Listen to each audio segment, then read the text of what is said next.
म्हणजे परदेशातला माणूस धंद्याचं मॉडेल बनवतोय आणि तो आपल्या इथं 4,000 दुकानं चालवतोय. बरोबर. पण आपण मात्र वर्षानुवर्षे एकाच धंद्यावर असतोय, आपल्याला टाइम नसतोय.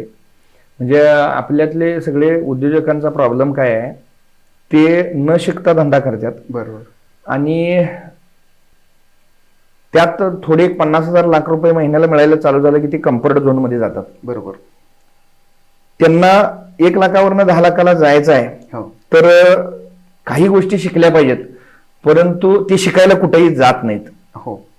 त्यांना असं वाटत राहतंय की जगातलं सगळं शहाणपण माझ्याकडे आहे, सगळं मी घेऊनच जन्माला आलोय आणि मला काय कुठल्या ज्ञानाची गरज नाहीये, हे सगळं मला माहिती आहे, अशी त्यांची मानसिकता खूप साऱ्या जणांची आहे. बरोबर. आणि ते म्हणजे मला सुद्धा, मी ज्यावेळी काही ट्रेनिंग प्रोग्राम सेमिनार्सला काही ट्रेनरांच्याकडे जायचो, काही उद्योजकांच्या ग्रुपमध्ये जायचो, तर त्यावेळी सगळी लोक माझी निंदानालस्ती करायची.